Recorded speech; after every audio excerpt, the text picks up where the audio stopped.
YouTube, welcome into another sit-down video where I'm going to give you some tips and tricks for Wuthering Waves. I've been enjoying the hell out of this game, and I've been getting tons of questions and tips from other players, and I keep learning new things every day, so I guarantee at least one of these tips is going to help you out. Let me know down in the comments if you learned anything new from this video. Tip number one isn't really a super big gameplay tip, but it's something that changed the way I view the game. This is how the game looks by default, but if you want a bit of a cinematic experience, if you just go to your settings here, go to graphics and brightness, and drop this all the way down to the bottom, you'll notice it looks a lot better. It seems like the graphics are super sharp and the darker look really suits this world, and I think it looks awesome. You can make your mind up for yourself. But let's get into the actual tips of the video. If I move to the top here for a second, down at the bottom left you can see that you have a Union XP and Union level. I'm currently Union level 27, and by progressing this Union level you get a lot of bonuses and progression for the main story and ability to level up your characters even further. I found the best way to level this up is to complete the main story quests because they give a ton of XP. Each side quest gives you a good amount of XP too, so you can definitely focus on those. The exploration quest will not only give you a lot of XP, but also unlock new features of the game and new areas and bosses. And the companion quest give a ton of XP too, so definitely do those. Also, this is a little side tip, but it's very important that you do your dailies. You get so much XP from these. 300, 300, 400, 400, 600. It's a ton. And as you're progressing through the game, you're going to have this milestones book, which you can access just by going to this little icon at the top right. These are also massive because they give you huge rewards down at the bottom, including wishing currency and Databank experience, along with really powerful echoes. And when you feel like you've run out of things to do in terms of the main quests and things like that, one of the things that I personally did to get a ton of XP was just go around and unlock all of the teleport waypoints and challenge a boss for the first time. Bosses and tacit fields, when you complete them for the first time, give you a straight up 500 XP no matter what, even if you don't claim the loot, so it's definitely worth doing. Now, for the next tip, I'd highly recommend taking a deeper look into each character, seeing what they do, and deciding who you want to pull for. I do have another video on the channel if you want to check that out about who to pull for, and make sure you don't pull for the wrong character if you're looking to pull for the best of the best. So I'll let that video speak for itself. Now, another big tip that I have for you is whenever you see ore on the ground, just destroy it. It automatically gets picked up, so you don't need to worry too much about it. And the same goes for flowers and everything else. Just make sure you're picking up everything that you see. Become a hoarder. Become a loot goblin. It's very, very, very important. In Jinzhou, if you come over here, you can see the weapon crafting system. Just come behind Uncle Wei, hit the craft button, and you can see there is a ton of weapons. And these 4-star weapons are phenomenal. They're roughly like 20 to 25% better than the 3-star weapons. You need a ton of ores for these, and I'm currently trying to get the pistols, but I only just learned about this myself. So make sure you get in every single bit of ore that you possibly can. And then you just need these, which are from the weekly bosses.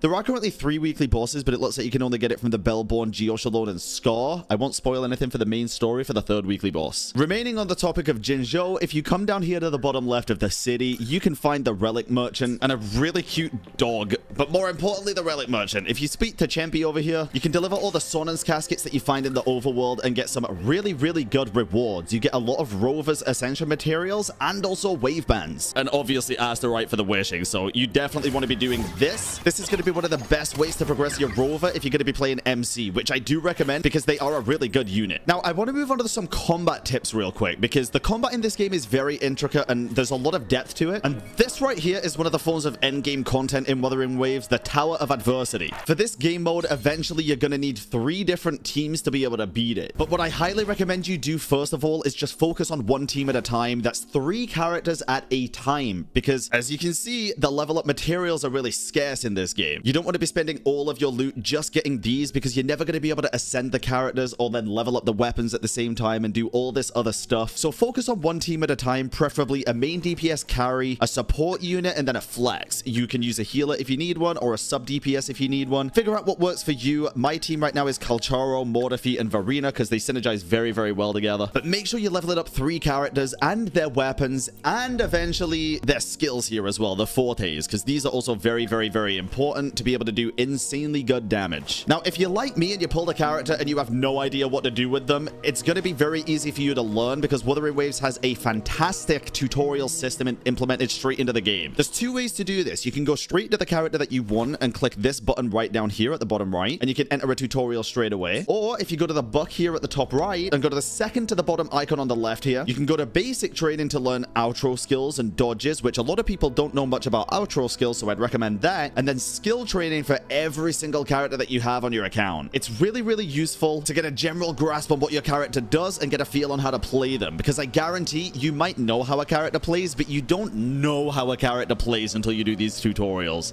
There's a lot of hidden details. Another combat tip is basically when you're doing certain attacks or echo abilities, you can actually switch off the character to constantly deal more damage with the next character, and the echo abilities will continue attacking anyway. So for example, if I run in here with Kalcharo and use the echo ability, I can instantly switch to Mortar Feet and the echo will still do damage like this. All is fair in war. It's really, really useful. You can do combo attacks and team attacks. Invitation.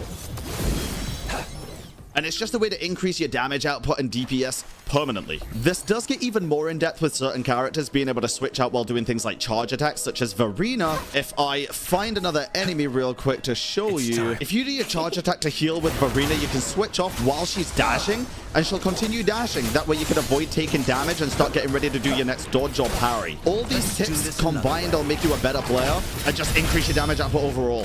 Another tip I have is turning your volume to 100% while playing Kalcharo, because sometimes when you run out of stamina... Okay, on a serious note though, intro and outro skills, like I say, you can learn in the tutorials, but to give you a very basic outline of this, when you see characters glow on the right hand side, whenever you switch to a character that's glowing, you can use an intro skill with them. And you can see what the intro skills do here on the right of the skills. Attack the target, dealing electro damage. Some of them are a little bit more in depth, but for the most part, it's just going to be doing a ton of damage. And the outro skills are here on the bottom left. If you see this little icon, when this fills up and you switch off said character, they will also do an outro skill, which is very different based on any character. So again, highly recommend checking out. You can use it to the full. Each individual character. Now, quick little tip here for exploration. If you come to Maki in Jianzhou at the left-hand side here, you can turn in a ton of stuff for exploration rewards and get really good loot from it too. Again, if I move up here for a second, you can see the loot here for the first lot. It's definitely worth doing. And a tip that I recently found out is if you don't really know what you need to do for exploration percent, go to the map and click this little compass down here, and it will show you literally everything you need to do. I have no more resonance beacons to unlock. I need to get a ton of blob flies. I need to get so many more chests and a ton of Sonance Caskets. And you can check this for every single aspect of the game. It's very useful. Make sure you utilize that. Now let's talk about echoes, because echoes are really, really important for this game. It's basically the relic or artifact system that you're going to be using. And it's tough. I managed to get some really good 4-star echoes here. Crit rate is one of the rare stats to get, along with crit damage. But if you're looking to min-max these echoes, just so you know, the main stat can also be a substat. So if you're trying to stack crit rate, the perfect echo here would have crit rate main stat, crit rate substat, crit damage substat, and then for someone like Kalcharo, the heavy attack damage, and probably resonance damage as well. It's a very in-depth system, and the way that you're going to be getting better echoes is by leveling up your databank. I can always do a more in-depth video on echoes because there is a lot more to it, but just as a TLDR kind of basic information, you're going to get databank XP whenever you get either a new type of echo or a new rarity of a type of echo that you already have. So for example, the Tempest Mephis over here, if the first version of this you get is a green rarity echo, and then you get a blue, you still get XP, and then you get a purple, you still get XP. But you will always get XP for the first time capture of a brand new echo type as well. You're not going to want to level up your echoes more than, let's say, probably level 10 until you get to databank 15. This is when you start getting 5-star echoes, and you can see all the different rates down here. At databank level 15, you have a 30% chance to get 5 stars. At databank 20, which is the max, you have an 80% chance to get 5 stars. So I'd highly recommend not even doing things like tacit fields and stuff for echo XP until you get to at least 15, preferably 17, when then it's a 50-50. There are a limited number of enemies in the game, so you can farm enemies for quite a while, but they will expire. However, one of the best things about Wuthering Waves, in my opinion, is the fact that the co-op in this game is very meaningful. You can go into a friend's world, and all of the echoes are farmable there for both of you too. It's pretty damn incredible. All you need is either friends or to just snipe someone's world and get along with them. Could be a great new way to make some friends too. You can join my Discord server if you want to farm echoes with people, because a ton of people are looking to do that together on all regions. I'll leave a link down in the description. Now, if you come to your achievements section and go to battles and battle skills, all of these enemies that you see here, the Wastelands Bellower, the Obelisk Guardians, are red aura enemies. When you find these enemies, they are very, very strong, but they drop very high level echoes. A lot of them drop 5 stars. I think if the enemy's above level 60, it drops a 5-star, and if it's below, it drops a 4-star. I could be wrong about that. Let me verify it. Or you can verify verify it for me in the YouTube comments. But they are very good to do. I highly recommend looking up all the different locations and finding them and just trying your best. Some of them are very tough. But speaking of OP echoes, in Wuthering Waves, there's more than one type of permanent endgame mode. The Depths of Elusive Realm here are very, very fun. It's basically a game mode where you can go through this roguelite experience and play as bosses even. The echoes you get can like transform and become better, and you can basically just be the boss. It's very, very cool. I highly recommend doing it. But in the store here at the bottom left, if you complete this, which I plan on doing today, you can get these, which is the 5-star echoes, but also the malleable elite class echoes, which basically gives you the chance to pick the main stat and the set, which is humongous. You want a 5-star echo for Kalcharo with crit rate and the thunder damage and the electro damage bonus set. Future brand here, it's the elemental damage type, not necessarily crit. You can get it from the Adepts of Elusive Realm. It's one of the best ways to get an early power boost I've seen in a gacha game. Highly recommend doing it. Probably one of the most important tips in this whole video. There are so many more tips that I'd love to give you guys, and if you have any more, please feel free to leave them down in the comments. But I hope at least one of those tips helped you. If it did, let me know, and make sure to like, comment, and subscribe, because I do plan on uploading a lot more videos for Wuthering Waves. I am thoroughly enjoying this game, and how could I not when I've got Kalcharo over here? I see my way clear. Thank you for watching.